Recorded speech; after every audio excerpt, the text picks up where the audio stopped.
Buenos días.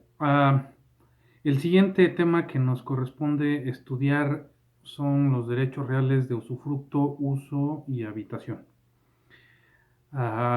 Comenzamos con el usufructo, ¿sí? Del 1052 al 1121 del Código Civil aquí en Hidalgo. ¿Qué es el usufructo? La palabra nos dice mucho, ¿sí? Uso de usar y fructo de los frutos. Entonces es un derecho real, temporal, por naturaleza vitalicio, para usar y disfrutar de los bienes ajenos sin alterar su forma o sustancia, ¿sí?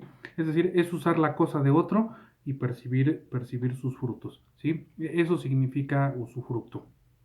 Ah, Puede recaer sobre bienes muebles o inmuebles, sobre bienes corporales o incorporales, sobre derechos reales o sobre derechos personales. Esto es bastante amplio, ¿sí? De manera general, ¿qué significa, no?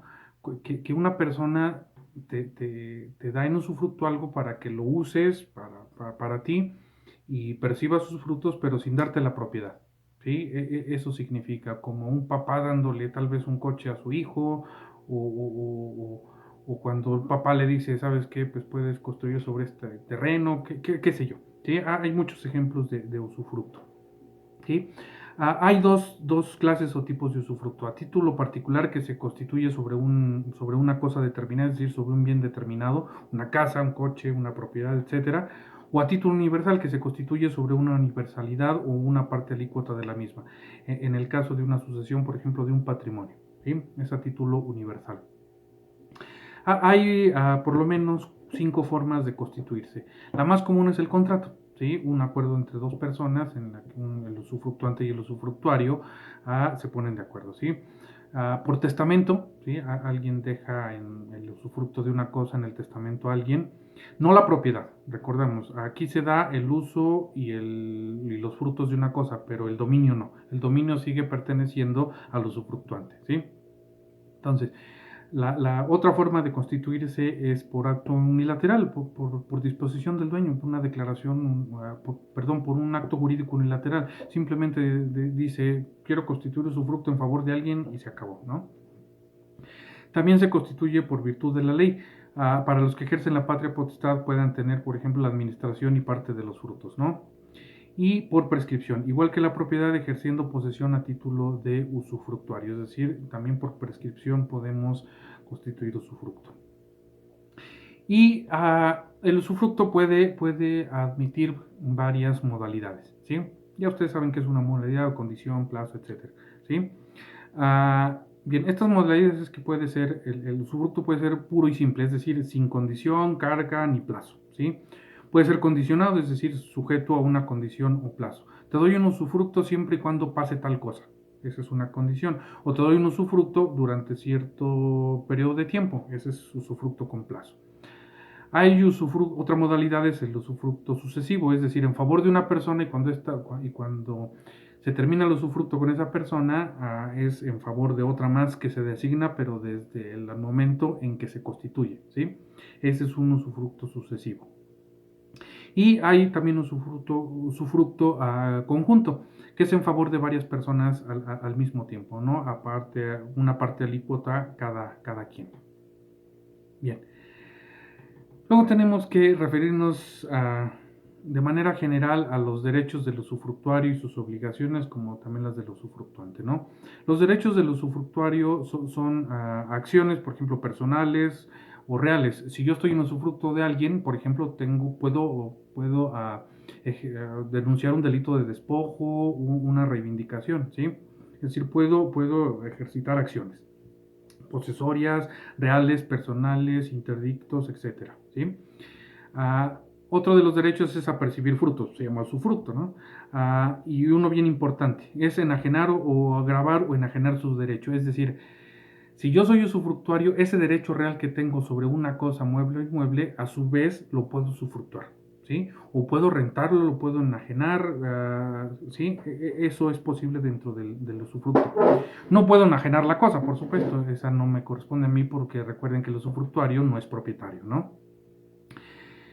Y luego, El usufructuario también tiene obligaciones, ¿no? Antes, durante y después del usufructo. Antes es hacer inventario, tasar muebles, el estado de las cosas como están.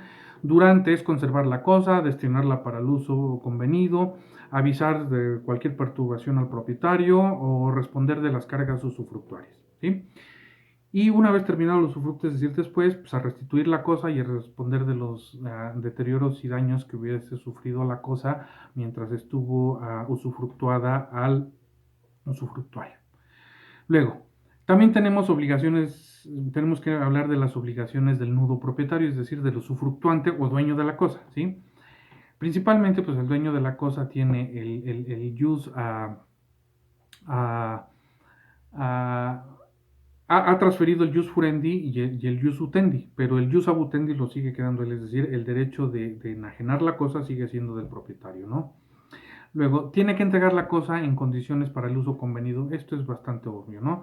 Conservar la cosa para el uso convenido, no intervenir o perjudicar el uso o disfrute de la cosa, garantizar el uso pacífico de la cosa y también de responder de los daños y perjuicios por vicios ocultos, aunque esto solo sucede si el usufructo es oneroso, si es gratuito o no. Bien, y luego finalmente como hay muchas formas de extinguirse del usufructo. La primera es por muerte del usufructuario, por vencimiento del plazo, por reunión del usufructo y de la propiedad en una misma persona. Soy usufructuario, pero compro la cosa, pues entonces el usufructo termina, ¿no?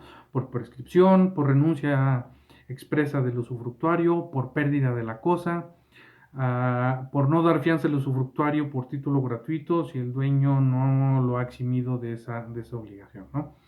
Esas son las formas en que se extingue. Bien, eso es por lo que hace al usufructo, ¿sí? Por lo que hace al uso y a la habitación, esto es muy, muy rápido, son 7 artículos en el Código Civil para los dos derechos, ¿sí? Que es del 1122 al 1129 del Código Civil. Y bueno, el uso es el derecho real temporal por naturaleza vitalicio para usar los bienes ajenos y percibir sus frutos sin alterar su forma o sustancia y de carácter intransmisible.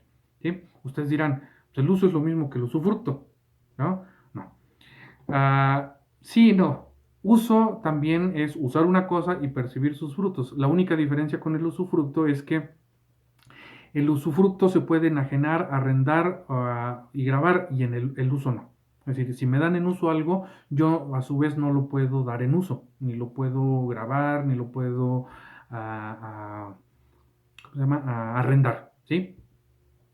También el uso puede ser, también puede ser gratuito u oneroso. Entonces, uso y usufructo son igual, solo que el uso no se puede enajenar, grabar, ni transferir, ni nada por el estilo, ¿sí?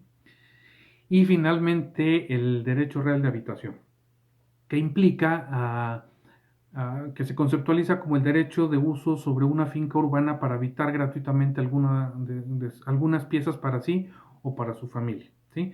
Es decir, le presto a una familia un área de mi casa para que la habite, ¿sí? Siempre es gratuita, la habitación siempre es gratuita. Si le cobro algo, entonces se convierte en arrendamiento, ¿sí? Si le exijo alguna carga o condición a cambio, pues entonces ya no es gratuita, y si no es gratuita, entonces ya no es habitación, ¿vale? Bien, espero que haya quedado un poquito más claro estos tres temas del usufructo, uso y habitación.